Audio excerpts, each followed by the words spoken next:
Good evening. Hello. How's everybody? Can I ask you a question real quick? Sure.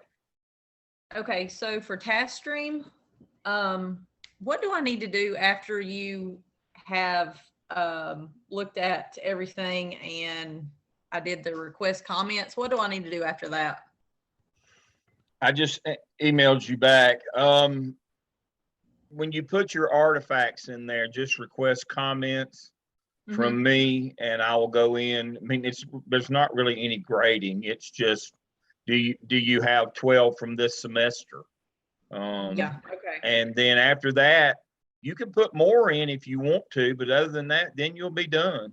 You know, Okay, it's just, so I don't need to do anything after you make the comments, right? no, Okay. no, I no. needed to double check. I wasn't. No, it's just, I go in and check them. It's just a pacing thing, Sarah. I mean, Okay. you know, a lot of folks wait, some of them do, but you know, it's just a pacing so that Okay. you don't get so far behind. We've been, Okay.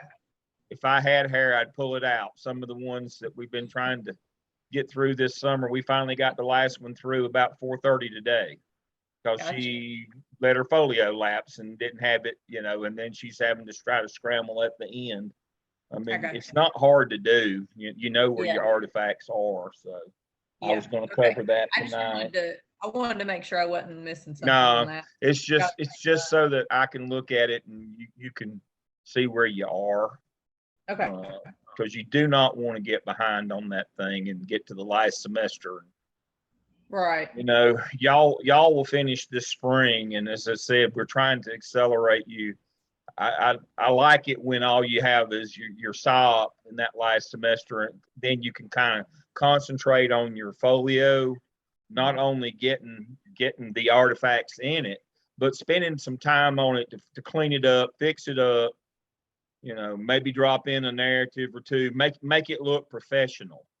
I mean, for the accreditation purposes, all they care is you got 3 artifacts in it.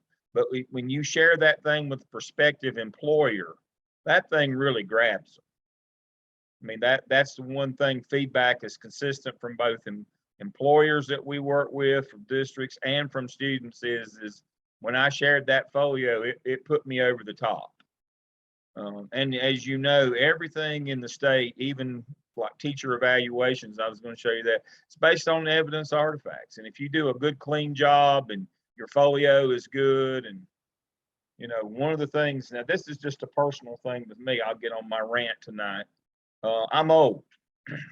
And I don't see as well as I one time did. That's why, you know, I only have to wear these glasses now when I want to see. But everybody's not going to be my age, but everybody has vision issues. And sometimes folks will put little bitty pictures in. Or one of the things that I've noticed a lot this semester, which doesn't work real well with me, they'll do a black background with white font on it in their folio. I have a hard time reading that. Documents that are too small, pictures, you know, you folks are very much more tech savvy in terms of graphic arts. And if you spend 2 or 3 hours with that thing, you can really make it look slick and professional and easy to view, and it just reaches out and grabs people. And that's what I want folks to have more time in their last semester, is not be scrambling to gather up all their artifacts, but spend some time making that thing look just dynamite. It's a grabber. And it could make the difference in you getting the job or not. Now I know that sounds trivial, but you know, that's the way of the world. When you say, here, look and see what I've done during my clinical, and it's easy to read, and the pictures are good, and the font and all of that, and they can just breeze through it and look at your stuff, it makes a big difference than if, you know, if it doesn't.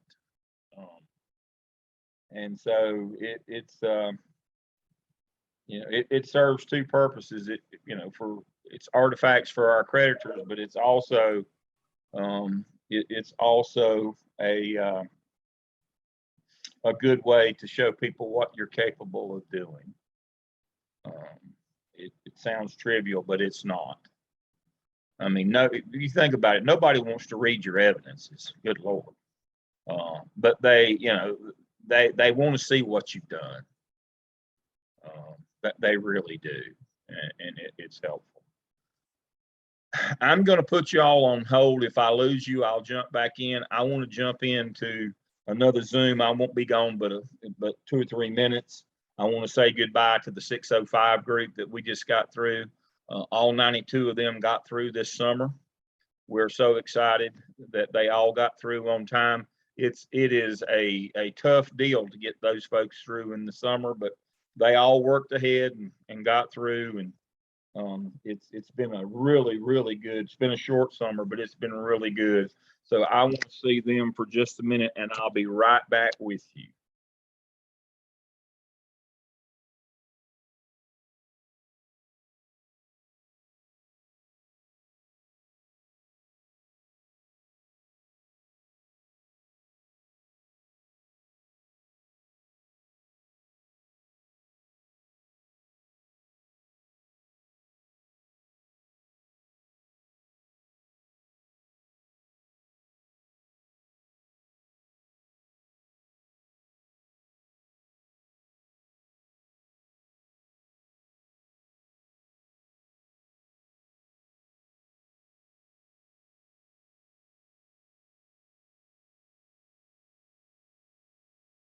Happened to join class and hear Dr. Lamb say that he could not see white text on black background, and that's exactly the thing that I happened to choose this time, and I was like, well, too late to change it. So Well, I can see it if it's that big. When it gets small, the white is very blurry to me.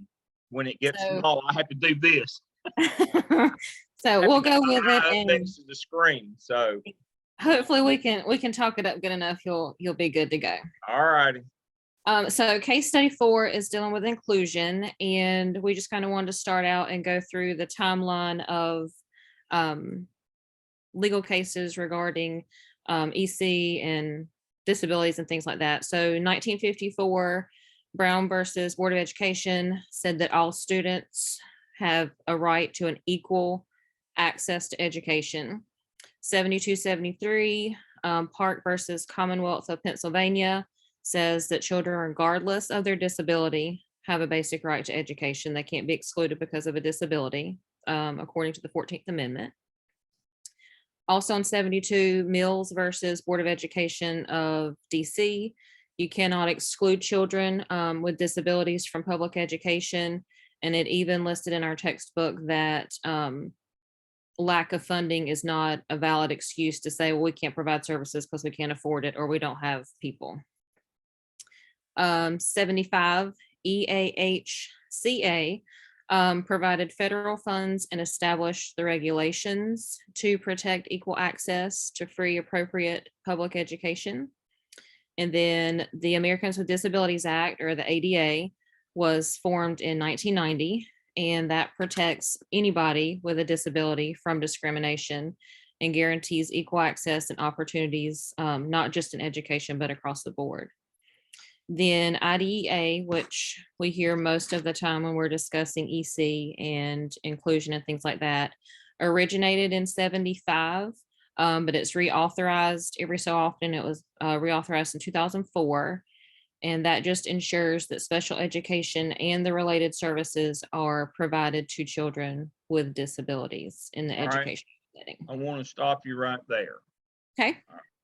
In this particular case study, excellent job, by the way, excellent job. In this particular case study, who came to the school and complained? Parents. Parents. And they and who were their children? Were they the EC children or the regular ed? They were the regular ed kids. And they complained under what North Carolina law? From our court cases, we went back and looked at our court cases. On the basis of what law, what year did they say my child's rights are being violated as a regular ed student? would that be the Leandro 1990 that Well, everybody's? Leandro was an affirmation and we started calling it the Leandro right. But the law that was based on was from 1983, the basic ed plan for North Carolina. Law was passed in North Carolina in 1983. It's called the Basic Education Plan, BEP. And what did it guarantee every kid in North Carolina? A basic education. And what did Leandro, the funding, the piece of Leandro said, state's responsible to fund that basic education as well. Yes. And so the parents came to this school, and we're as I said, always make it, wherever the case happens, apply where you are to the standards. Those standards are the case. So in North Carolina, those parents came and complained under their child's Leandro right, which circles, as Meredith's exactly right, which circles back to the basic ed plan of 1983. And they came and said, because of the inclusion model and my kid teaching other kids, my child is being denied their basic education or Leandro right. A little bit different twist, but we always have to follow the legal path back to that. And so those parents were absolutely in the right to complain based on their child's Leandro right. That the state of North Carolina guarantees them the right to a basic education.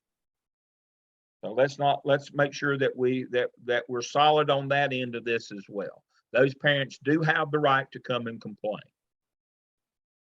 Very good. Continue right on. All right. So then we were looking at overall kind of what went wrong. So the parents came to complain that their students were being held back by the lack of instruction from the teacher because they felt she was focusing too much time on the lowest students. The teacher admitted that she was actively teaching the lower students, but she provided worksheets and workbooks to the higher kids to let them teach themselves and or had them do peer teaching to lower students, which peer teaching is not a bad thing, but it can't be the only thing. Exactly. And then the principal has no clue what's going on in her building because she had no way to answer that parent to say, no, that's not what's happening in that room. Or, I mean, she had no response at all. And then again, there was too much of the students teaching the other students. So that's kind of what went wrong overall. So this is a violation of their Leandro right. That is correct. And then we are going to move into the reflection questions. So the first question says, how might the principal approach this in future meetings with her teachers? And then is it necessary to choose one approach over the other? So a big thing that I always look at is having and upholding expectations for your teachers and your staff. If the teachers know and understand that expectations are there, that non-negotiables are there, and that they're going to be followed through on and addressed, then more than likely they're going to be doing what they're supposed to be doing all the time. It shouldn't be a gotcha kind of thing, but a way that they know they're going to be held accountable for what they're doing in their classrooms.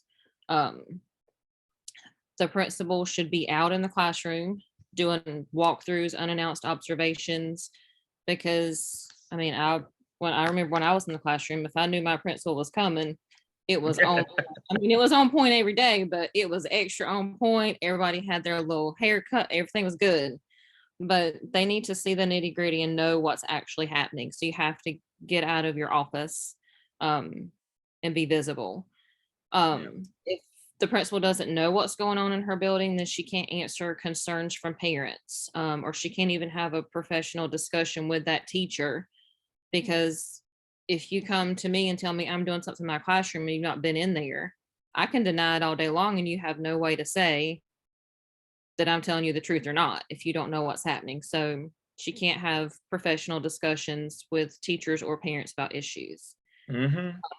And then she also needs to make sure that her teachers and their specialists have an understanding of what their duties are, the functions of IEPs, the services that are detailed, the law of what we have to do for kids, because there were conflicting ideas about how those specialists were used and how inclusion was being handled on different grade levels. So they need to have a clear understanding school-wide as to what is going on. Absolutely. I love the unannounced observations. I've often said, when I was a principal in Burke County, we still had the state career development pilot program was still going on. And we had outside observer evaluators from the state come in. And one of the things that I learned very quickly is you could tell what a teacher's personality type was through that observation system. If they were an optimist, if the teacher was an optimist, they would promise their children something good if they'd behave when the evaluator was in the room. If they were a pessimist, they would threaten their children with a punishment if they didn't behave when the observer evaluator was in the room. And if they were a realist, they'd do both. And so the notion here is there's a lot of value in announced observations with that instrument. There's even more value, in my opinion, to those unannounced observations and walkthrough. And obviously this principal is not doing that as well. And also the notion of, and this is kind of maybe ancillary, but I think it's part and parcel of it too. If you're never out in the building, how do you know what's going on with your facilities as well? Unfortunately, I've got an article to share that came out today that the principal at Uvalde, where the mass shooting occurred while we were in class, has now been suspended over facilities. The door had a broken lock, and her and the assistant principal knew it and didn't do anything about it. And so part of what you need to be doing is, seeing what's going on in the rooms, but that's a good time to be noticing what's happening around your building as well. Not just those 2 times a month that somebody's got to go out and check on everything, but you need to be checking on a daily basis. You need to be out and about, but those unannounced and walkthroughs are key. Excellent job. Continue, please. No, I'm going to try and be mindful because I completely agree with what you said about the parents having the right to make the complaints that they did. There was definitely a lack of services kind of across the board for all of the students. But knowing my background, of course, I dived into all of the things that I saw that were wrong related to EC. So I might go a little heavy on that. Just remind me if I have to jump in and address the other things as well.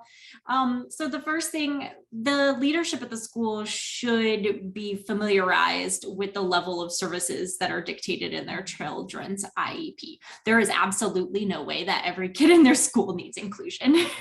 Every EC kid. Exactly. No, that's not the case. There should be formal observations with post conferences. So this shouldn't be the first time that Eugenia and Sylvia have had a conversation about the way that instruction is happening in her classroom. Also, the general education teachers and the specialists really need to work together to look at what sort of actions and coaching relationship they need to have. So that way there is consistent expectations, and those expectations really should be shared across multiple grade levels, and so that they can have consistent follow through. They should, if the specialist, if no one else, there should be presumably special education teachers, which that is another concern that was noted, is that the specially designed instruction doesn't appear to be delivered by a special education teacher, a licensed special education teacher, but the specialist should be able to explain what the continuum of services, including inclusion, should look like to make sure that all students get the differentiated instruction they need, and that the full continuum of services is being offered based on the students that are enrolled. I know that the numbers indicated that it was a small area, but even today I had a conversation with the principal because each of our charter schools are very small, and they said, can we reasonably serve this child's IEP. I said, we don't have a choice. If we can't, then we need to fund the alternate placement. So the full continuum of services needs to be offered based on the students that are enrolled. They need to make sure that they are providing equitable opportunities for their students, both with and without IEPs, and then following up with that parent group to let them know how their concerns are being addressed. You can go to the next page. One thing that I kind of noted, I included this because really what the teacher Sylvia is doing is not inclusion. So in an inclusive model, it really should be, you kind of don't really know who it does and doesn't have special needs. If she is giving direct instruction just to one group and the other kids are doing other stuff, she's really kind of following more of an integration model. Like they're around each other, they're kind of doing parallel play, but they are not, it's not really inclusion in a way that would be effective. Meredith, go to the next one. So LEA is responsible for making sure that children with disabilities are taught with children of their same age without disabilities to the greatest extent that they can, and that special classes or any other removal from their non-disabled peers occurs when their disability is such that they can't reach or access the curriculum in their regular education classroom with aids, supplementary aids. And so satisfactorily educated, if you'll go to the next slide, is one of the kind of vague components within there, because IDEA, as we talked about, the law doesn't really say a specific standard or level for what is achieved satisfactorily. So the IEPs need to be that driving force. So those should be team-based decisions that include the general education teacher and the special education teacher and the families. So that way everybody has a really clear understanding of how the IEP is measuring whether or not that student is being satisfactorily educated. And that needs to be reviewed annually. And there should be an administrator present as well, because they're a required member of the IEP team for there to be an LEA representative. And so that would also help with the principal being aware. There is a court case that I included here. And if you feel like I ever talk about it way too much, it's because it impacts me quite a lot. But Andrew versus Douglas County School District from 2017 basically said that a free and appropriate education, in order for IEPs to be compliant with that, they need to be ambitious enough that they meet the students' needs while providing more than just the bare minimum. But it does not mean that they are guaranteed a particular outcome. It doesn't mean that we're giving them extra services to maximize their potential. And it doesn't mean that the opportunities have to be equal to that's provided to their non-disabled peers. It needs to be based on their unique needs. So as I said, they need to make sure that they're making placement decisions based on these things, their IEP team input, data, the least restrictive environment requirements. They need to do it annually, and they need to take into consideration what harmful effects could be experienced with a student. They should not be removing students just because they need accommodations, but it sounds like several of these students are needing a lot more than just accommodations to be successful in the curriculum. And the one thing that stands out to me as far as EC placement decisions that you should absolutely not be making based on a master schedule. So if you say we're an inclusion school, you can't do that. Your EC placements need to be based on the student's unique needs, not on the fact that you say everybody is in full inclusion. So it's not a predetermined program. It's not based on a student's label. It's not based on a schedule, and it's not based on funds. And this is just for everyone to kind of know, because it's like the hill that I will shout from for all. Like, special education is not a place, it's a set of services. So the least restrictive environment, these kids are not getting their least restrictive environment if they're just getting direct instruction from a gen ed teacher. They're missing all of these supports and services, and it's harming kind of everybody.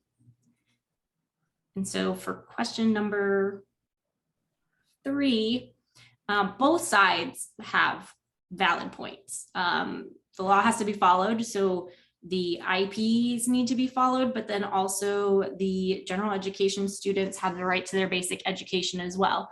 Doing independent work is not getting instruction. So those high students need to be advocated for, as well as the EC students. They all need equal access to that education. And so they will need to work to develop a full continuum of services for students with disabilities. And I don't think I wrote this, but also even for students showing like academic giftedness and things of that nature. They should be differentiating for a variety of needs that are experienced within their populace, and communicating those expectations for making those student-centered decisions to the staff. Okay, so question number 4, what kind of collaboration from the children's family might the principal and the teachers propose in order to improve the inclusive education program, encourage an appreciation for diversity, and stimulate learning for all the students at the school? At the beginning of the school year, she could have conferences in some form of digital paper to allow parents and students to share things the teachers need to know about how they learn and what needs they may have. She could allow the teachers with a window into that each individual needs in order to learn and grow. And then it will still be a struggle to meet every need, but meet every need every day, but the knowledge of what is needed will be there to be addressed. She could have parent workshops to highlight the student work. So for question number 5, as an expert in the area of learning and evaluation, what might Ismail, the technical coordinator, do to integrate and create some harmony out of the difference in opinion among the teachers? He could be in the classroom to observe what is happening, to use the improvement points for professional development and one-on-one coaching. As the technical coordinator, he should be co-teaching and modeling best practices for instructions, inclusion, or mainstream. And then the technical coordinator should be used in professional development on how to integrate technology within the classroom. So question number 6. What actions might Sylvia take with the families of the children in question in order to learn and share the achievements and experiences that they have observed among the children? She could seek assistance for how to address the IEPs correctly and attain more support from the instructional coach and other specialists. Once a plan is in place to level out the classroom practices, and parent conferences could be held to address specific students' needs and current instructional levels. This would give all parents and students a voice, and she will see the needs of each student is met. All right, and then looking at the ethical paradigms for the role of the principal, the biggest concern is that this principal is not accountable for her students' achievements. She has no idea what's happening. So looking at justice, the principal is delegating duties to her other staff members. She is not necessarily being fair to teachers and the technical coordinator if she's having them do all the observations. There's no connection to her staff as far as care. She has no idea what's happening in her room. She can't have professional discussions about instruction in each classroom. Looking at critique, she was doing a lot of delegation, it appears, to other staff members. And then for profession, she's kind of oblivious as to what levels her students and her staff are performing on. She couldn't answer questions about instruction, and it did not seem that she had the best interests of her students in mind, because she was so removed that she did not understand how inclusion was happening, or had not given a clear vision for what inclusion should look like in her school. And one thing I happen to think about is it stated that she had previously taught at this school. So you would think if she previously taught there, she should have had some kind of understanding, and maybe that was one of the roadblocks for her as well, that she did not transition well from colleague to leader. So then just final thoughts.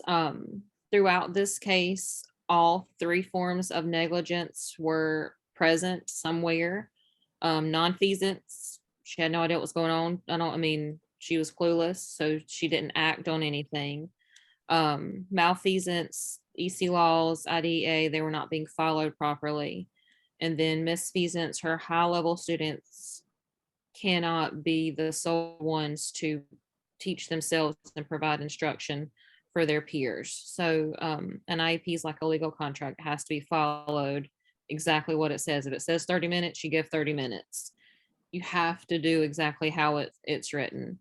And then again, they need a licensed EC teacher to deliver that specialized instruction per the IEP requirements. And that's it for what we have. Okay, I've got some questions. Would you consider it malfeasance, misfeasance, or nonfeasance? What's going on to the upper kids that are having to be the one that delivers the instruction? Yeah, it's misfeasance, or it's the wrong thing for the EC kids, but what about the regular ed kids? Would you consider that to be a form of negligence? You go Yes. ahead and stop your share. Yeah, they're not getting their fair instruction if they're having to sit there and teach themselves from workbooks just because they have the ability to do it. Yeah, exactly. I mean, we got to remember that they have a right as well. That basic ed, yes, the EC kids have a right, but the basic ed kids have a right as well. So we're also malpracticing on them as well. Would you ban this kind where the kids teach the others? Would you across the board say you can't do that anymore? I think that generally it's understood as a useful tool, like you learn well from teaching another person. So I think that that would be a detriment to ban it across the board. I'm actually surprised as we went through this case study that the principal wasn't aware of this sooner based on student behavior, because I imagine the non-EC students have to be bored out of their minds. Well, that's the discipline part, the due process part in this. I could imagine there's a line out the office every day of bad behavior. You're exactly right. That was one of the things that I was going to ask. What do you think the discipline's like in this school? I'll bet it's a slaughterhouse. I bet it's just crazy every day. Those kids got to hate it. And you're generating a lot of referrals for yourself. I'll guarantee you're generating a boatload of referrals for yourself. That's a great point, Joe.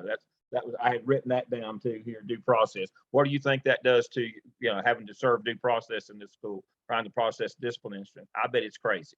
I bet it's just absolutely crazy. That's a great point. Now, one of the things I want to be clear in, I don't want to throw the baby out with the bathwater. I don't know that I want to ban, kids working with other kids, but it can't be, one of the things that we tend to do when people come and complain, and Maggie probably knows that better than any of us since she's in the role right now, we tend to go too far one way. We'll just stop that altogether. We'll fix that problem. But we got to be a little more intentional, a little more thoughtful than, well, if they don't like it, we'll just quit it.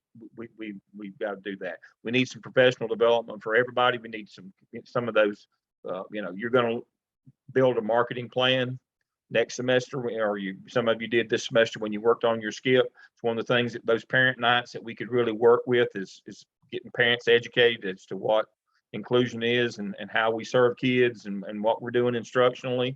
and get them on board. So I think that that's part of that as well. And then the other thing that I think that that Meredith caught, which is an excellent catch. Some districts will not allow you to be principal in a school where you taught. Why? It's hard to move from friend to boss. I kind of figured, if you asked me to summarize this case, why all this is happening, probably this is a case where this person worked with all these people and she don't want to destroy her relationships, or she knows how entrenched, or she might have done some of those things herself. And it's easier just to go and hide and ignore it. It's hard to have critical conversations with people that know you and you know them. It really is hard to do that. And we can see that's really the central issue of this case is that she never gets out of the office. I would contend that it's probably based on, she was one of them, and they either wouldn't receive her well, wouldn't listen to her, or she in fact may have done some of the same bad things herself that she's now asking them to quit. Makes it difficult, doesn't it? So that was a good catch. That was an excellent job. Excellent job on you. Very, very thorough. The only thing I would add is make sure you cite, based on the parent complaint and the questions is one side more right than the other. We have to acknowledge that both sides have equal rights here in terms of the EC kids are entitled to their IEP. The basic ed kids are entitled, the regular kids are entitled to their basic education as well. There is no right or wrong, pick one side. We have to facilitate both, and that's what makes it difficult. But you did an excellent job. I appreciate it. The All other right, who's thing our? oh, sorry. The Go other right thing we ahead. chatted about is why are all the EC kids clustered in just one class together? Because it's easier in the master schedule, I can tell you. That was a good point that y'all brought up on that slide about the master schedule, that we can't let it drive how we deliver services. I mean, folks, you know as well as I do, a lot of times counselors or somebody sits in the back room and draws out the schedule, and then we range everything around it rather than starting with federal programs first, then state law, local board policy, performance data, teacher input. We start with teacher input. I don't want them kids. We start on the wrong end. I mean, we got to start with what does federal law say those kids need and where they're supposed to be. That's why we start with our federal programs first. That's why, we did that audit and tasked one of the OMA to find out what programs we got and what we're supposed to be delivering. How do we make a master schedule when we don't know that? That's the first thing we ought to know, because what comes first? Federal law, federal programs come first. But too many times, Kaylee, we start with teacher input first rather than last. I've been beating my head That's against how the that wall on that year after year. I tell all of my administrators, you need to sit down with your EC coordinator at your school and map out the services first and build. But no one You ever need to do believes that it. with every one of your federal programs because they're the most restrictive and the money is the tightest. It comes for those kids. But no, we won't do that. I mean, it looks simple when I write it down: federal law, state law, local board policy, performance data, teacher input. Looks simple till you go out in the real world and start. And everybody wants to start with teacher input.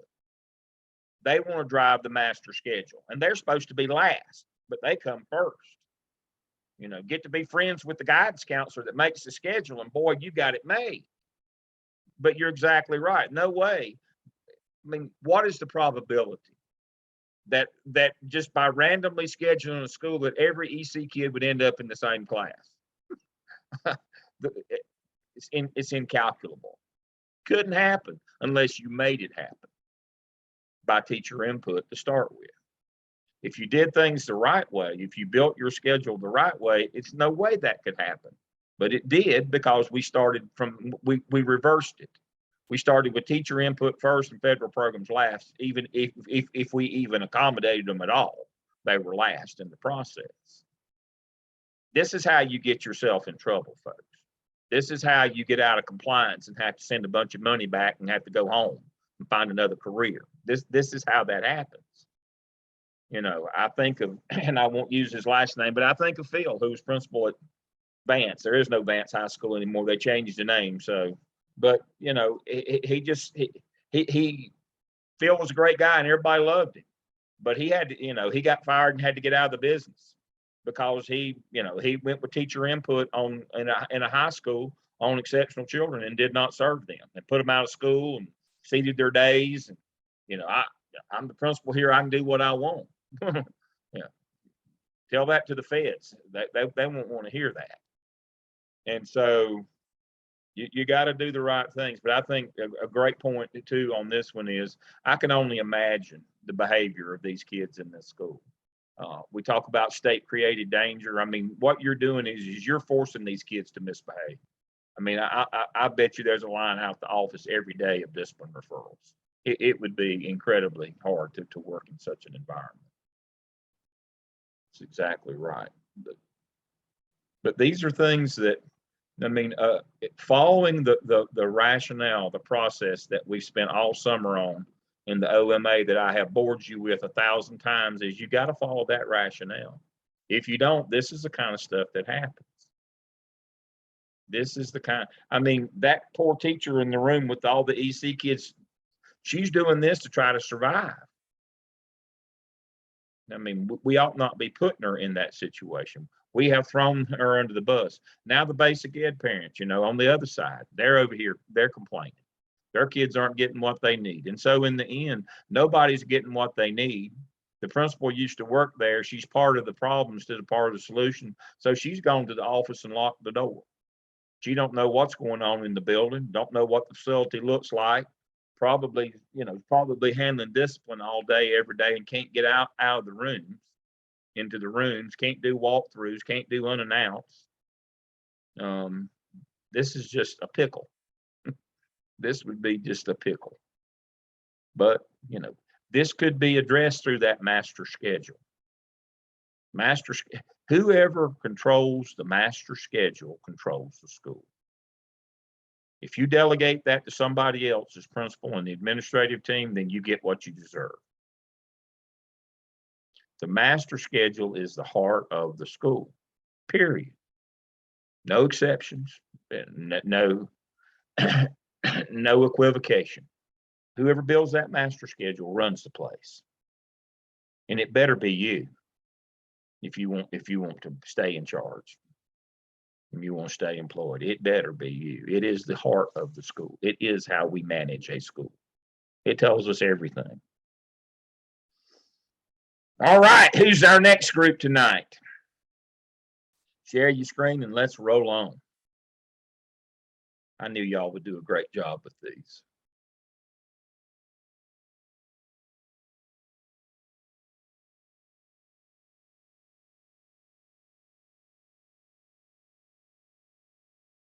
Who is sharing?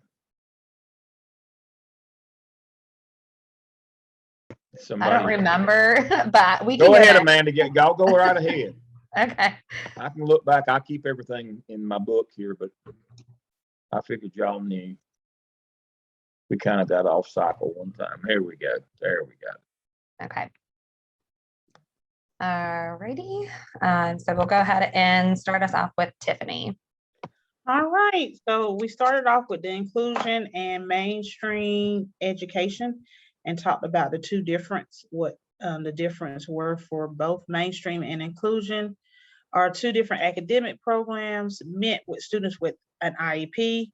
And of course, we know what IEP stands for, the Individual Educational Plan. It is a legal document that describes a particular educational program required and designed for the child's unique requirement. As stated in the previous group, you have to follow the IEP, point blank. There's no way around it. Inclusion, that regular classroom setting and academic benefit. They may not have the same materials. It just depends on what their IEP states. So it may be less work, but the same material. Mainstreaming refers to a child with IEP in a regular classroom with academic benefits. They learn from the same materials as the rest of the class. And then, of course, we still have some inclusion classes. We have one at our school as well that the kids, based on their IEP, have to stay in there. It's a behavior inclusion class, actually. But the inclusion still remains a controversial concept because it relates to educational and social values for individual students' worth. Next slide. Then we talked about the IDA, the Individual with Disability Education Act. This law makes available for free, appropriate public education for eligible children with disabilities throughout the nation and ensure special education and related services to those children. One of the teachers in the case study brought up, well, what about the kids with the IEPs? Like, how would those parents feel? So I know they were eventually it was talking about what did the regular kids feel, but one of the teachers did bring up, well, how would the parents of the kids that were EC kids, how would those parents feel? The law states that you must have a least restricted environment. And the IDEA indicates a least restricted environment. And again, then it's spelled out in our IEP. Next slide. So then it goes in and explains a little bit more. Infants and toddlers birth through age 2 with disabilities and their families receive early intervention services through the IDA. And then youth ages 3 through 21 receive a special education and related services under the IDA Part B. And then down at the bottom where it says what Congress states, disability is a natural part of human experience. It is no way diminish the right of individuals to participate in or contribute to society.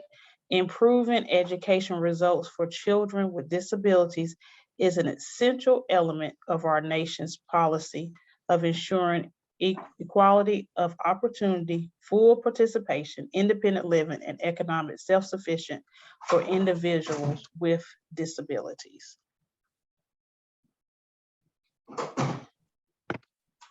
Okay, so if we're referring back to our principal's role of special education services of Chapter 7, our group discussed these and we thought that these were the main points from that chapter.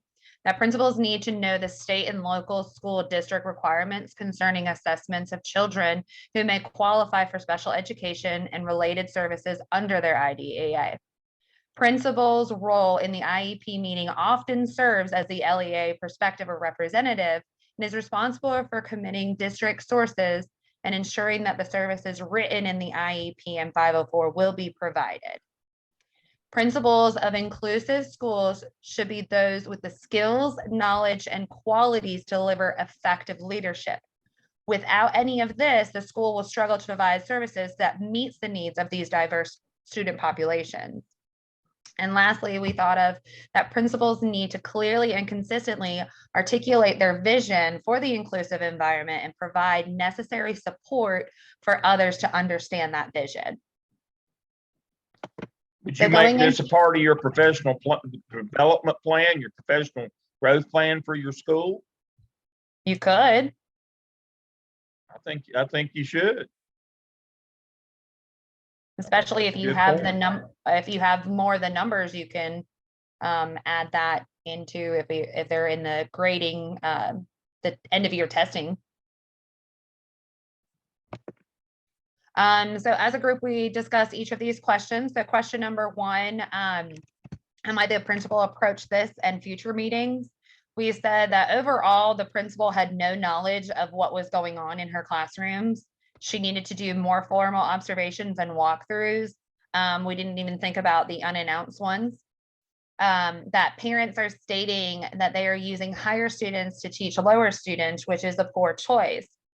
And that as a principal, she should know more of what's going on in the classroom before the parents do. Then we discussed about the legal issue in FERPA law of discussing other students. And then also the principal sends a non-certified teacher to observe and check in, which is also illegal. Okay, for question number 2, we talked about Eugenia, and she needs to complete formal observations because of the complaint with a post-conference. So then they also, during that meeting or after that meeting, give suggestions or make a plan for changes that the teacher needs to do differently. We also talked about that she could contact the Council of Exceptional Children or National Association of State Directors of Special Education to provide support to all stakeholders. And then Eugenia should use professional and unbiased language to communicate to parents' concerns when talking to Sylvia. So in that, we just inputted that excerpt from there, from the case study. And lastly, teachers should have some input with what strategies to use and be open to professional development opportunities and basically understand the impact of both heterogeneous and homogeneous groupings.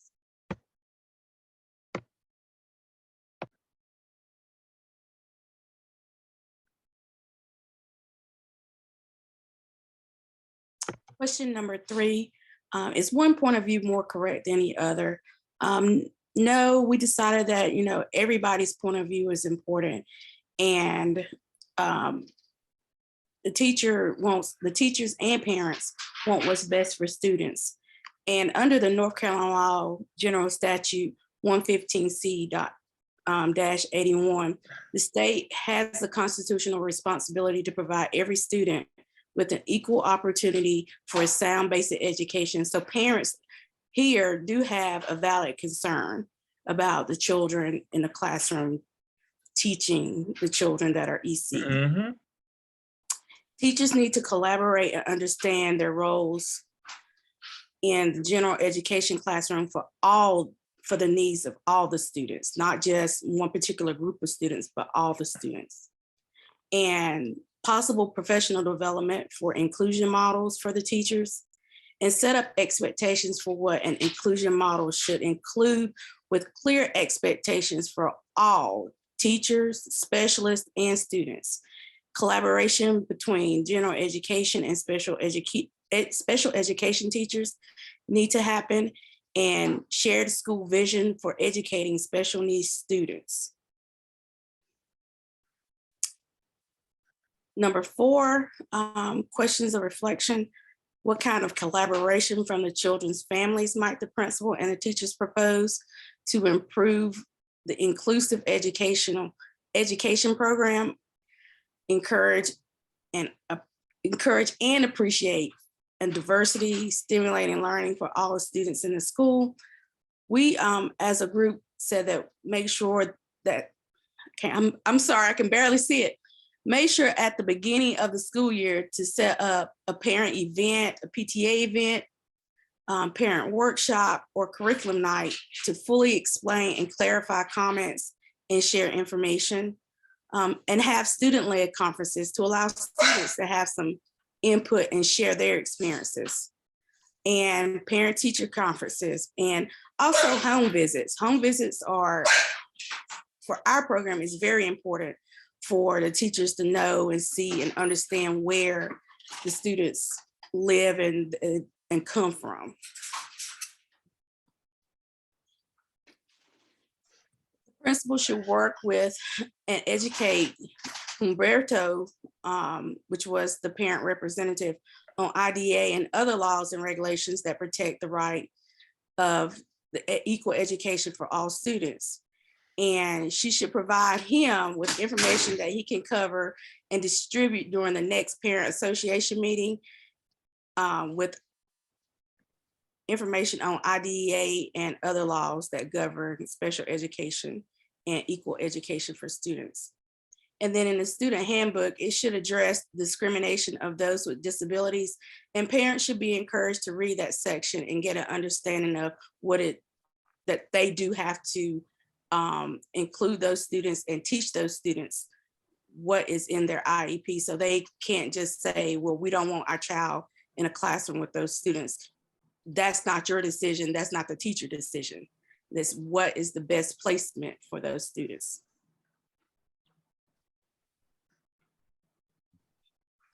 Question 5, as an expert in the area of learning and evaluation, what might Ismail, the technical coordinator, do to integrate and create some harmony? We said they could have like internal staff professional development, looking at best practices for MTSS, professional learning communities, EC collaboration with the general education classroom teachers, and then also quality instruction. We said conduct classroom observations and walkthroughs to coach teachers.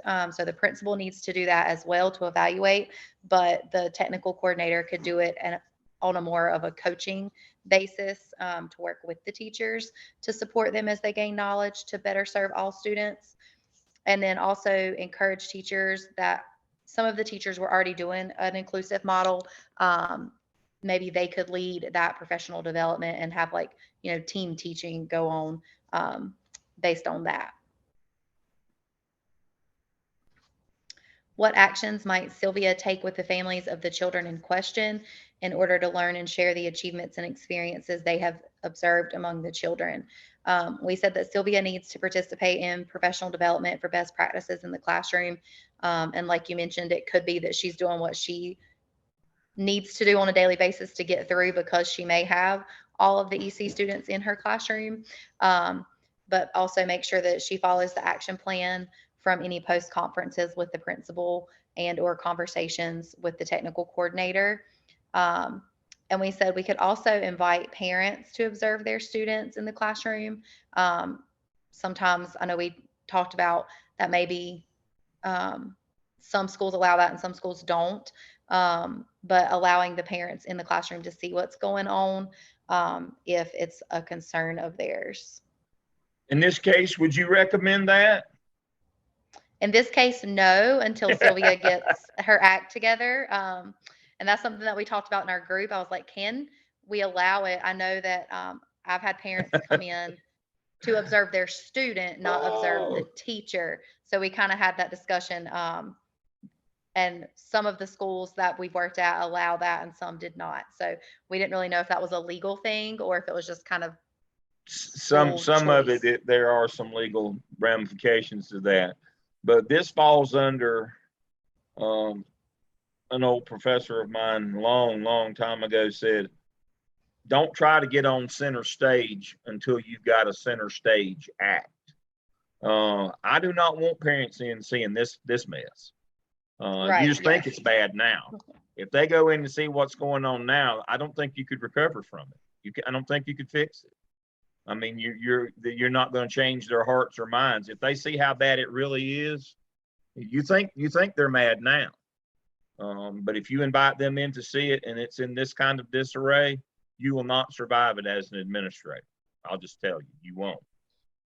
And Dr. Lamb, that's pretty much what our group said, that it would have to look more like a well-oiled machine. It has to be fixed before first. We would have parents come in and look at any classrooms. Yeah, I mean that's it's not even a double-edged sword. It's a sword of Damocles hanging over you anytime when you have parents come in.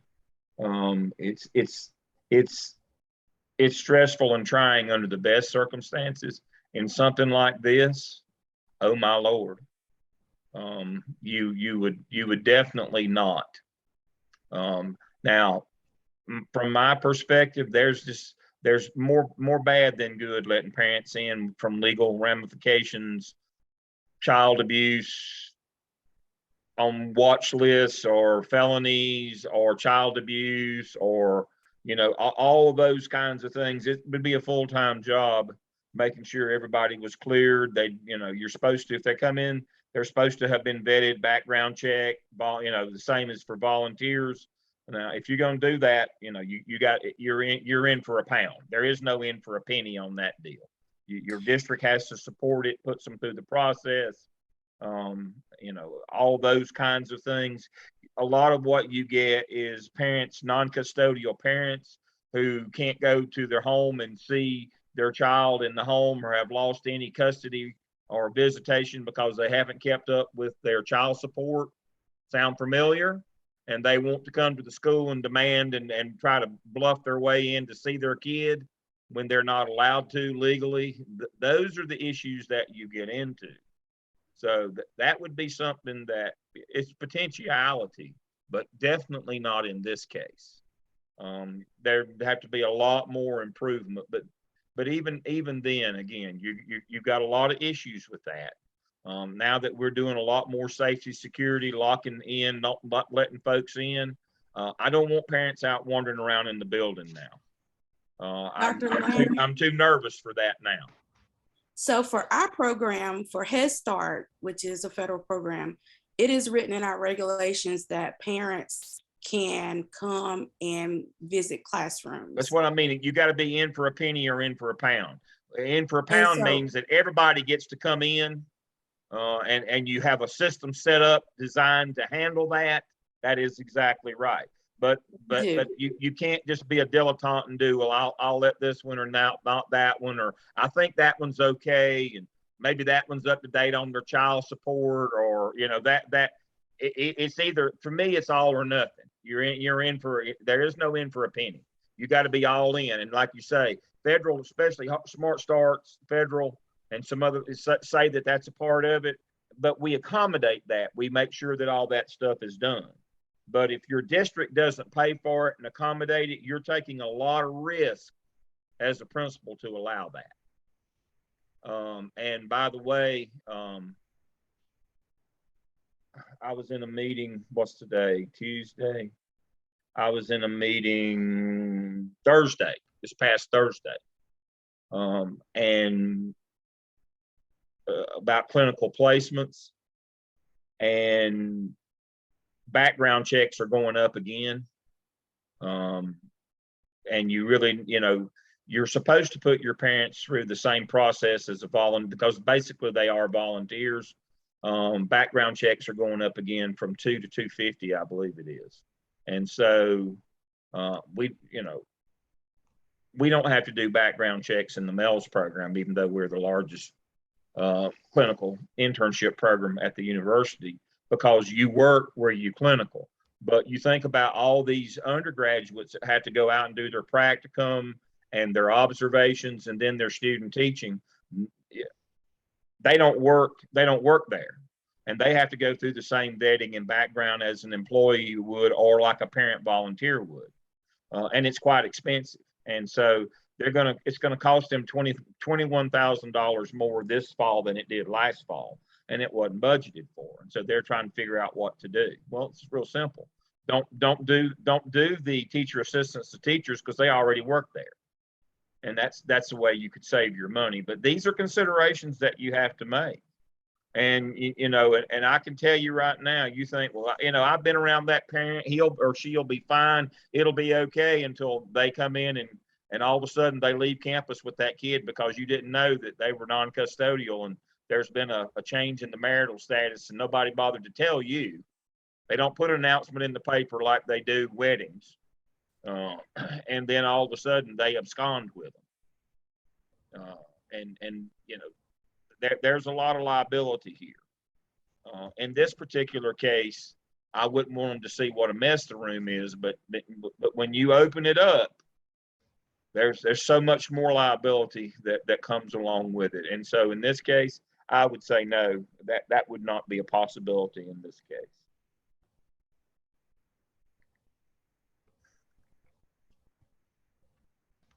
Okay, the last thing that we talked about were the legal and ethical paradigms. For justice, we said making sure that there's fairness and equity for all students and their basic education, not just students who have an IEP, but also our general education students. For care, we said that our principal needs to work on building relationships with the staff. And like Meredith said, it could be that this principal had a hard time adjusting from colleague to boss. And then also building a environment of collaboration where the general education teachers and the special education teachers are collaborating so that the students with IEPs are being served when and how they are supposed to be. Also building connections with observations. And then also we talked about like making sure that the students have good relationships too. It seems like the teacher is the one in the wrong in this case with using the higher students to teach the lower students and then really focusing on the lower students, but also making sure that students understand that not everyone is the same, so that they can all work and collaborate together inside of their classroom community. For a profession, holding everybody accountable for student academics, general education teachers, special education teachers, but also the principal and even the technical coordinator, making sure that everyone is accountable for the student success. Um, Look at moral and legal consequences for decisions that are being made, especially with the students who are being served under an IEP. Promote social justice and ensure that individual students' needs are all being met and that the teachers, classroom teachers, and administration are informed of student needs, and make sure that you're working towards the overall best interest for all students. And then the principal needs to explore both sides of the concern to aid her decision to make sure that she can ensure equitable experiences for all students. So just the principal knowing more of what's going on in her building, the teachers being more educated on how to best serve students who are being included into their classroom, and actually teaching an inclusive model if that's what they are supposed to be getting. Excellent, And that is all. excellent, excellent, excellent. Let me do this right quick. Let me hit this button. Let's see. It's C dash E space enter.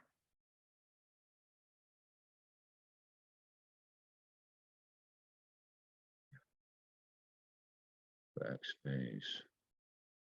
All right. And so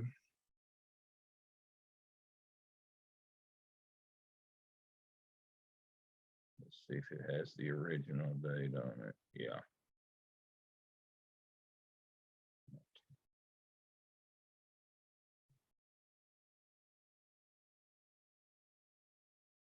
Okay.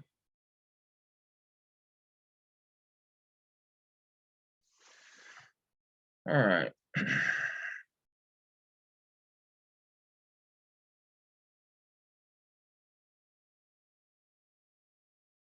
All right, so let me share my screen right quick. Let me go back here. Here. It would behoove us all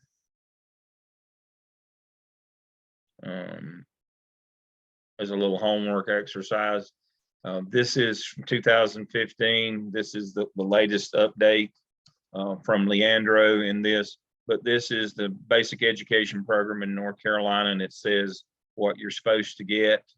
Again, it references Leandro by that, but it started on, it was written in 1983 and taken up in the regular session of 1984, as you can see here.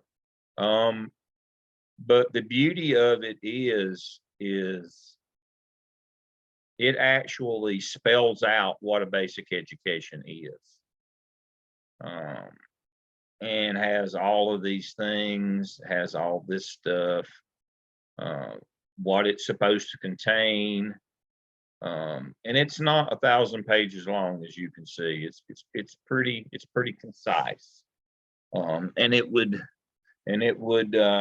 behoove us to make sure that I like this version because it has it all in. The one that's in the actual statutes just is much more condensed than this one. I like this one. And so I'm going to, let me move that out of the way. I'm going to put this link, copy. I'm going to put this link in our, under tonight's Zoom session 10. I'm going to do that right quick while I'm thinking about it.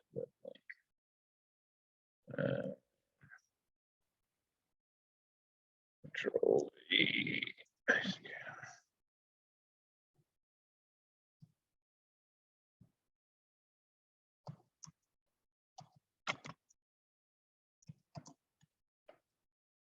Okay.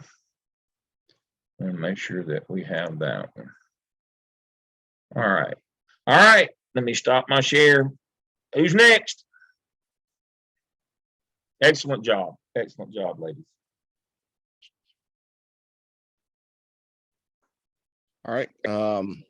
Russell, Maggie, myself, Maggie, Cam, and Sarah. So we'll go ahead and Sarah, you want to go ahead?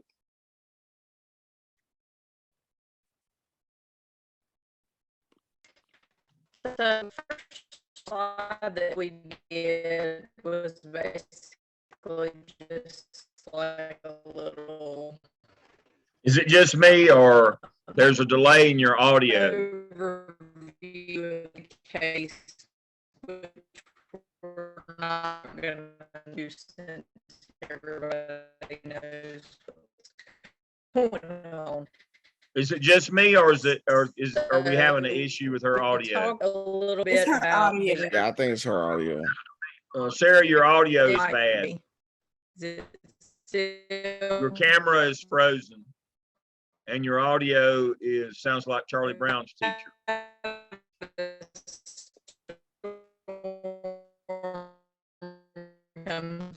She said, go ahead, team. She'd change computer. Okay. Probably part of it.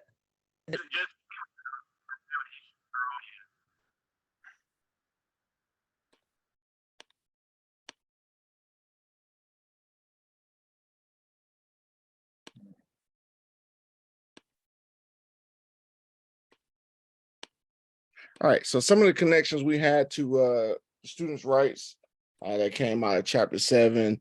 Of course, we talked about the Individuals with Disabilities Act, basically authorizing state and local aid for special education.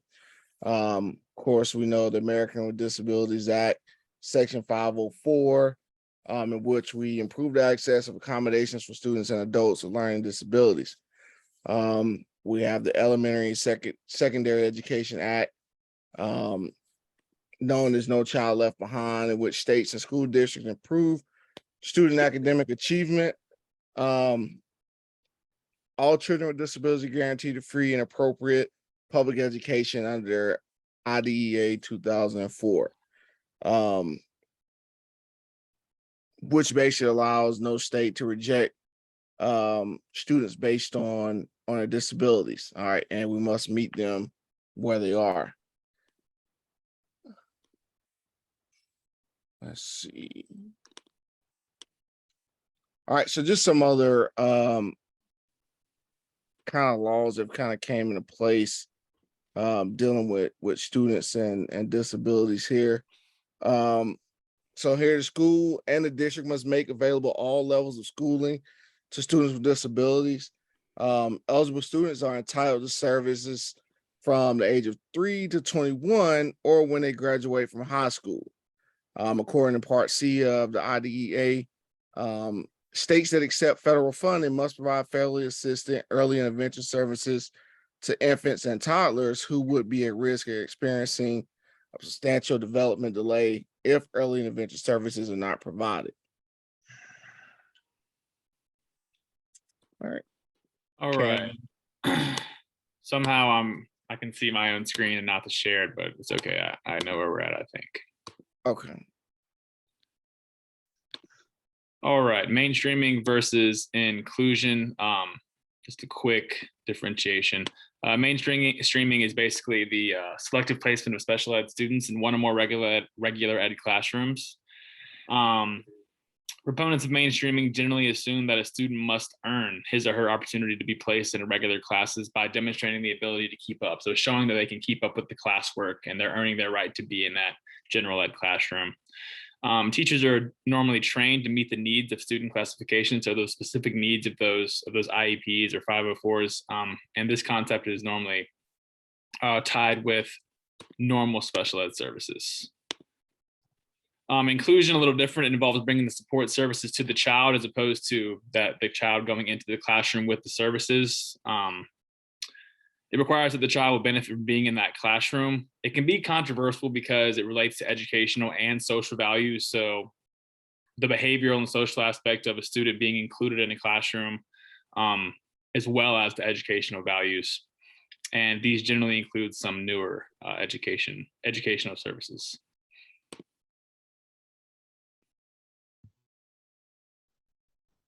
All right, we're good, Russell. Okay, so question number one, how might the principal approach this and the future meetings with teachers? And is it necessary to choose one approach over the other? So at the top there, kind of linked just a couple of things from, or just something from our textbook there that might relate. But my thought was that the principal, in my thought, like I really felt for this teacher, I thought she could approach future meetings with her teachers kind of with more support and understanding. It really appeared to me that the teacher in question was attempting to do her best to meet the needs of all of her students, but really just didn't have the tools or the resources or the know-how to know how to do this. And it didn't really appear that she was receiving the kind of support from the specialists in the building that she needed to in order to be successful. So to do the best she could, she was just kind of either leaving the kids to their own devices or pairing them up. You know, and even if the specialists aren't, you know, co-teaching in a true inclusion model, they are supposed to be supporting the students and the teachers, you know, so that obviously wasn't happening.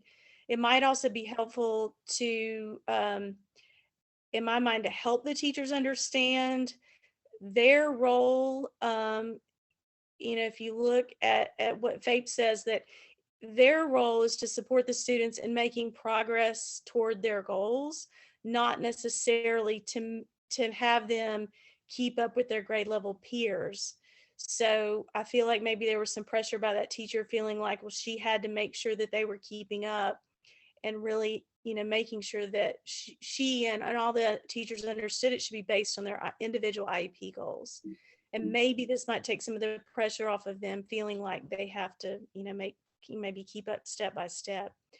And is it necessary to to choose one approach over the other? And I guess I was kind of looking at it as that question, is it necessary to, you know, choose like mainstreaming versus inclusion? FAPE does not require schools to offer a specific educational program. The IEP team makes the final decisions based on the needs of the children. Therefore, it's not necessary to choose like one approach over another. It should be based on what the students need and the least restrictive environment for each child. Of course, the challenge sounds like this school maybe just how to do that with their just 3 specialists. But again, like someone said earlier, but the school has to figure that out. Okay, Russell.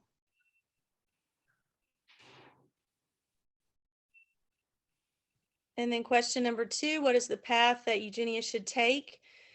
Step number 1 would be to investigate the claims that the parents made of the students not progressing and what was going on in the class. Then take a look at the IEPs and the service times and all that for all of the students. And then create a schedule that will allow the 3 specialists to provide the services that are required and needed. And then work with the specialists to provide professional development and support from the classroom teachers in both the co-teaching model and strategies to support mainstream students or resource, whatever they are supposed to have. And then my thought, which also might help, would be to provide periodic common planning for the co-teachers and the specialists to work together to ensure that they are, you know, the specialists are supporting and providing support for both the teachers and the parents. And it also made me think as we begin to talk about, you know, everybody mentioned professional development and how the principals seemed to not know what was going on, but in the importance of the follow up and the follow through of the professional development, because any one-time professional development, we all know, isn't very effective if there's no follow up and there's no support. So the principal's got to continue in the classroom and continue to support the teachers. And then question 3, is one point of view more correct than the other? Again, the beginning part is just connections to the principal's quick reference guide.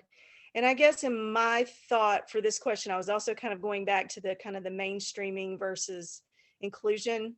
But based on the information that we've looked at, either point of view might be appropriate depending on the students and their individual needs. Again, we've said it, but when at all possible, students should be placed in the regular classroom with their like age peers, which again, for some students might be best accomplished through inclusion. However, for others, mainstreaming or resource, other options may be better, but it should be addressed and determined by each student's IEP team.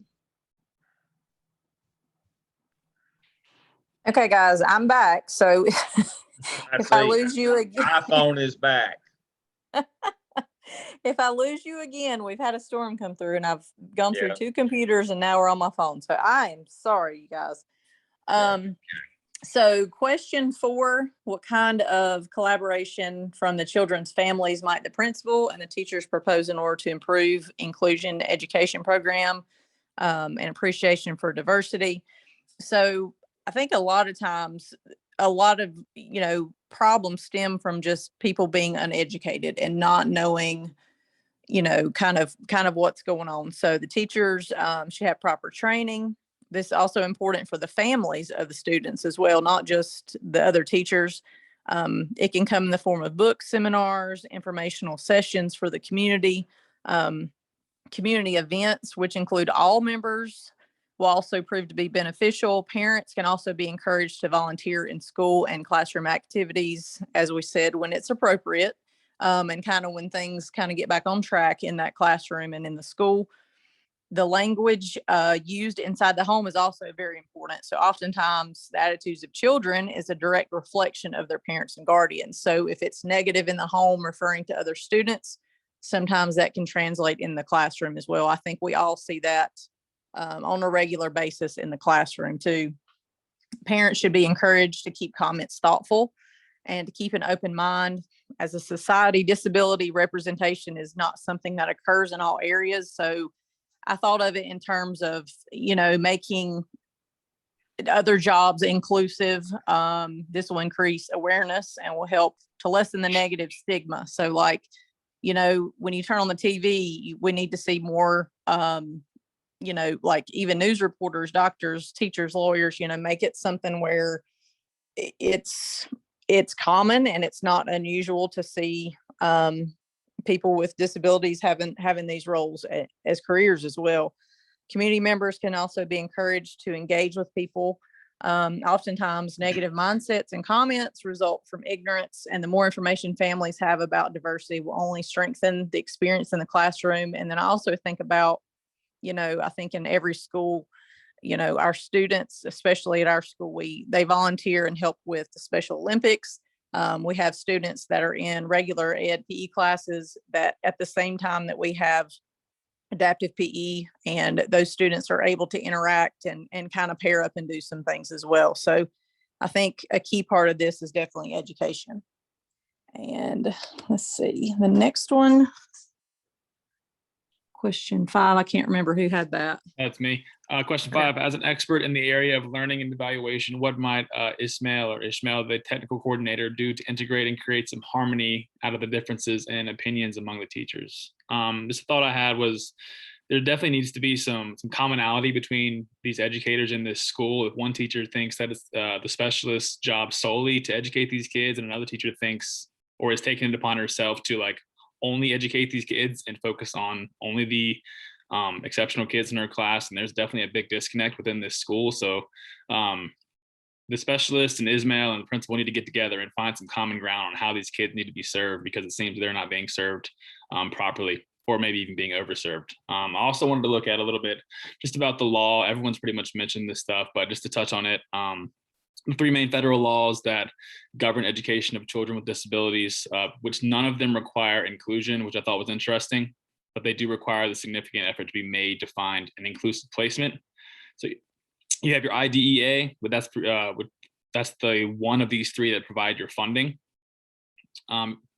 mandates the free appropriate public education, the FAPE, in the least restrictive environment for students with disabilities. Then you have your ADA, which is that broad law that protects civil rights of all individuals with disabilities, not just individuals in schools and whatnot.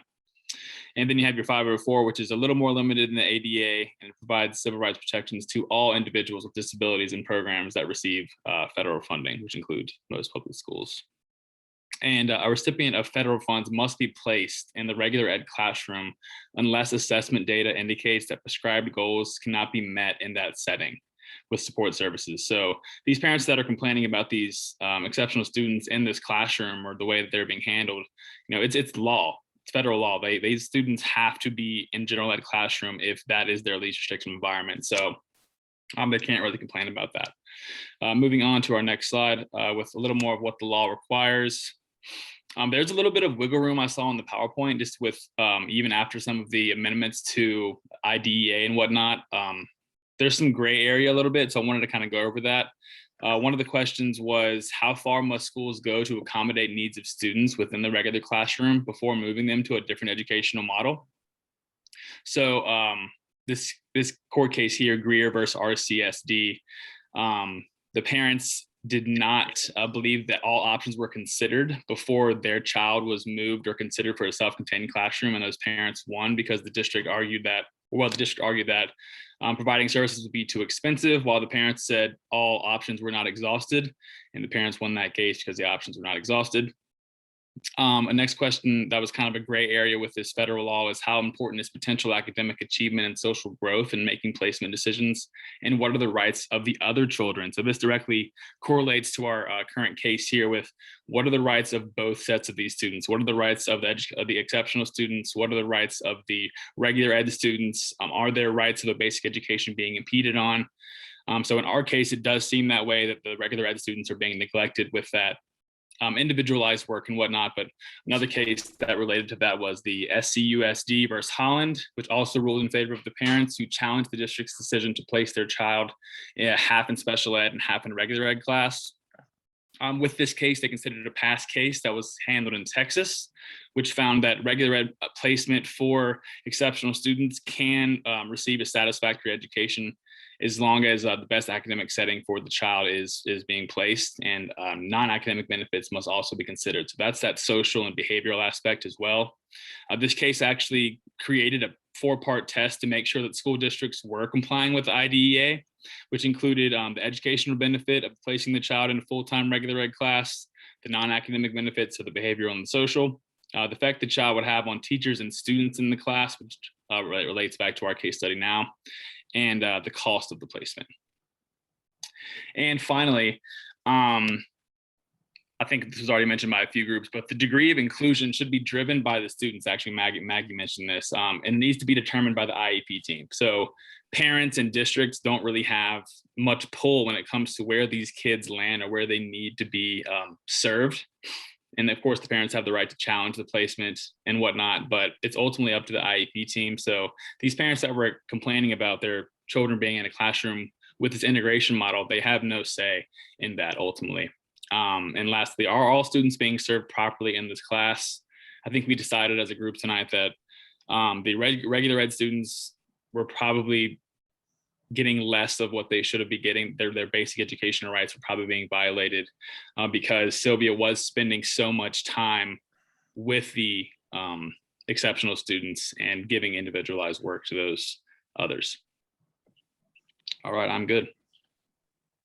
Okay, for the next one, I just wanted to add something for question 5. So basically with anything, I think at any level, it starts with open communication, and they have to be able to talk with each other to kind of come, up to with some common ground. And Ismail could initiate this by meeting with the staff as a group to discuss different teaching strategies, promote inclusion, talk about some various professional development opportunities. He could also highlight, anytime there's a conflict, you should always focus on the good things, the strengths, the positive attributes that, related to the specialist and the self-contained teachers, as well as the regular ed teachers. Because when you promote teacher cohesiveness and team building exercise, it usually helps to make the process go more smoothly.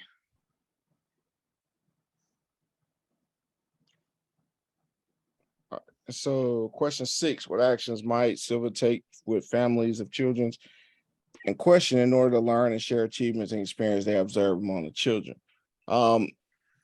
So of course here, I think we all can agree that she needs to come up with a better instructional plan, understanding that maybe her intentions were in the right place, but delivery is definitely not benefiting all the students.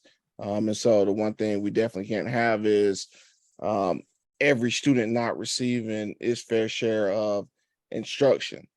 So she definitely has to find a way to balance out being able to provide or meet the needs of the EC students, but at the same time, not at the expense of the overachieving students or the higher achieving students that she feel can benefit or complete things on their own. So she has to be able to find that balance to ensure that everybody in the class is receiving their fair share of instructions. And I think that's, you know, she has some work to do prior to families probably being able to accept what's currently going on in the classroom. All right. So, you know, she definitely needs to find out a better way to provide for all students inside of her classroom. And I think that's it. Okay, if you'll stop your share. All right. All right, I have a related, unrelated question, pop quiz question here. What current initiative in North and South Carolina can we project that this kind of thing that we saw in this case study is going to be a problem? School choice? It might be. But what specific program are we supposed to be implemented? We're supposed to have already been done, but may not be there. We talked about it one night this semester. What about MTSS and our intervention team? A lot of those kids are going to require some additional support, some additional work inside of the classroom. Could you project that this might be a problem where we have, instead of reteaching those lessons, we have the high kid work with the low kid as kind of the the thing that we would do to try to provide extra support to those kids in those levels of intervention? I'm already hearing that we're falling into a trap of not wanting to go back and reteach, regroup, flex group, that MTSS is getting similar complaints to what this case study is about. My kid's a regular kid.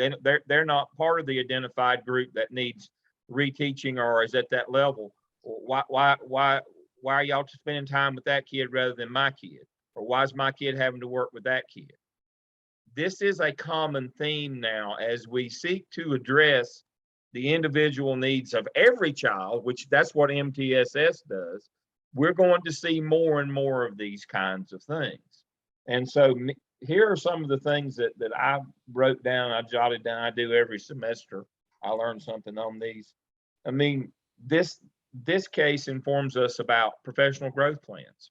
We need to have in our professional growth plan, in our professional development for teachers, we need to be explaining what an inclusion model is, how it works. What is MTSS? How does that work? What the expectation is. Through the SCIP task 3, the marketing plan, we need to be telling parents this is what we're doing. We need to keep them informed. As Cam said, that they don't have the right legally to complain about EC kids in their child's room. That won't stop them. Just because they can don't mean they shouldn't, doesn't mean they won't. We need to use those parent nights under those long-term goals in the SCIP marketing plan that comes up next. That's the perfect venue to have those curriculum nights where we talk about things like this. We need to train our teachers on one hand, but we need to train our parents as well. Walkthroughs, evaluation data. We talked about that in the APTEL, doing teacher evaluations. but we saw how that can inform our plans as well. We did a audit of all of our federal programs in the OMA Task 1. We need to know what we're supposed to be given and how to go about scheduling that in our day. We talk federal laws, we talk due process, FERPA. Can't be talking to one parents about somebody else's kid. They want to come busting through the door and mad about it. And Cam said they don't have the right to complain, but that don't stop them. They will. And so this case study kind of touches on pretty much everything that not only we've covered this semester, but the first 2 semesters. It kind of integrates it all together. So let's do a quick quiz on me right quick. I think I've got it queued up here. All right. So far in your program at Gardner Webb, what have we not covered from what you're going to be required to be able to do as a principal? So let's look at this. To grade and classify pupil. What case study would we have that covered that one pretty completely?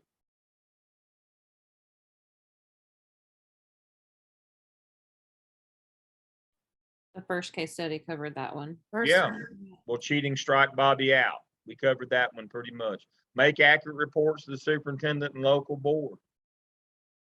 We talked about that this semester. To improve instruction, principal shall give suggestions to teachers for the improvement in instruction. That's a professional growth plan. We know that in this particular case that we just got through, that the principal didn't give any suggestions for improvement of instruction because she wasn't out of her office. Conduct fire drills and inspect for fire hazards. We went through our assessment inventory this semester. Discipline students and assign duties to teachers with regard to discipline. Talked about due process. Protect school property, doing our walkthroughs. Reporting certain acts to law enforcement. We went through the manual on the acts of crime and violence. We talked about persistently dangerous. School budgets, to make available those in school improvement plans. That's what we're doing. We talked about budgets, how they're to be developed. You had to do an audit of your budgeting process in OMA Task 1. We are building a school improvement plan through the 6 evidences. Evaluate licensed employees and develop mandatory plans. Transfer student records, driving eligibility, and establish school improvement teams. And so I think we're doing pretty good. I think we've had, I'm not fishing for compliments here, but we've had a great semester. I've been very pleased. I think I've seen a lot of development in you and understanding that, to administer schools, it can't be about your opinion. It has to be about the law. You have to be sound in that. People will challenge you every day. You don't have to know it all, but you have to know where to find it. And you have to be able to know that you need to make decisions, and your behavior as a school leader has to be guided by law and best practice. And again, your master schedule, federal law, state law, local board policy, performance data from teachers, and then teacher input. If you'll stick with that, building that master schedule, you'll be the one that's running the school and you'll be in charge. Otherwise, somebody else is. Questions, comments, feedback? Before we go, we finished 10 minutes early. Dr. Lamb, I do have a question. Yes. So could you clarify when we could enter, if we decide to, the doctorate to bypass 605? Yeah, y'all can't do that. Man. Y'all, only the Masters 2 or the add-ons can do that. You have to have a master's already awarded before you can take that 730 class. So that's only for the folks with an existing master's degree. We have a lot of those. We actually have a good many more of those than we do you folks, although y'all are my favorite, as you know. Okay, we tried. The postmasters folks outnumber y'all about 4 to 1. And see, when they enter, they're already qualified to enter the doctoral program. And so we do that acceleration with them. But going forward, all of our add-ons will no longer be add-ons. They'll now be masters 2. We converted to that this semester. And so they're all going to get a second master's degree. And so they're all happy about that. And so if we are interested in doing that, would we apply in the spring semester? Spring for the fall. Y'all finish next spring. You've got fall and spring to go. We would tell you to apply about March and you'd get that taken care of. But now you can wait as late as first day, the 20th day of July to apply. But if you're expecting a loan or financial aid or any of that, you better start in March. Okay, thank you. I don't know about that, how that money works, but yeah, we'll start recruiting for that. Now, we've been recruiting in cohort models. I'm not sure that that's going to continue. They're talking about doing I think they're even going to try to start one this fall, an online only, where you don't do low residency cohort models, which it's just like this program. You have a group that you're with and you learn them and become friends virtually rather than going to a facility 3 times a semester like they do now. Right now, our cohorts are low residency based. We have one on main campus. We have one in Charlotte. We have one in Thomasville. We have one in Durham. We have one in Goldsboro. And we sometimes have one in Fayetteville, sometimes in Asheville. They move around, but they're looking to do one that's online only, where you would not have to give up 3 weekends a semester, all day Saturday and Sunday. And you would be a collective like this little group here of 11 that I've been so special this summer. It wouldn't be much bigger than this. They try to keep them at 10. I mean, you kind of lose, you lose the personal piece, just like I've got y'all tonight and another group tomorrow night, but I don't like putting you together. I like to know you all. I feel like I get to know you better if I'm just dealing with this group. And that's what they do in the doctoral program. They will not put 25 of you in a room. Virtually, you'll have a small group, and those groups when they do the residency, they become very tight.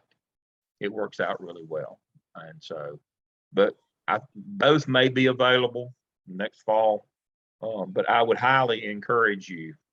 Once you have gone through this program and you know what it entails, you will be so much better off going through the doctoral program because they do 6 evidences as well. They do them at the central office level. They pretty much mirror what we do here, but it's at the central office that you do those 6. And so I can't recommend it highly enough. The good part for y'all is I don't teach in that program. I do methodology in another program and not that one. I try not to do the same thing so that you don't get the same people over and over. But it's a good program. And we also have the curriculum program. For those of you who are interested in being curriculum instruction specialists at the central office level, we have it mirrors the EDLS program. We have a CNI program. And then we have a third doctoral that's completely different. If you want to get out of this business and transition to community college, small college, or something like that, we have a organizational, which is our higher ed doctorate. And it's a very good quality program. It's a little different in that it lasts 3 years. Coursework is 3 years in it rather than 2. But when you get done, you're done. You're through in 3 years. So your dissertation and practice is done along with your coursework. Other questions, other comments? Dr. Lane, I just want to say I enjoyed this class. I didn't know if I was going to, but I did. I learned a lot. And so it's been great to be in this class. I really did. Thank you. I appreciate it. It's been good. We've had a good group this summer. I've really enjoyed it. The summer has flown by, but I've enjoyed reading your work. I've enjoyed our interactions together, our time together. As I said, it's like, the only time that seems too short is the time we get to play. This is our time that we get to come together, and I really, Jackson Brown said that, and I really like our time together, and it has been valuable for me. I hope you have found value in it as well. We're looking forward to seeing you all in the fall with Dr. Sanders in 604. You'll love her. She's old school, but y'all will do fine with her. Y'all will have a big time. It'll be good. And I'm always around. It's email, call. I'm always available. I'm old. I never sleep. So I will see you all again I'm quite sure at our first town hall, the second week of classes. So everybody have a good rest of your summer. If you hadn't got your OMA in, make sure you get it in to me. I enjoyed it. Bye-bye. Thank you. Thank you. Thank you. Bye.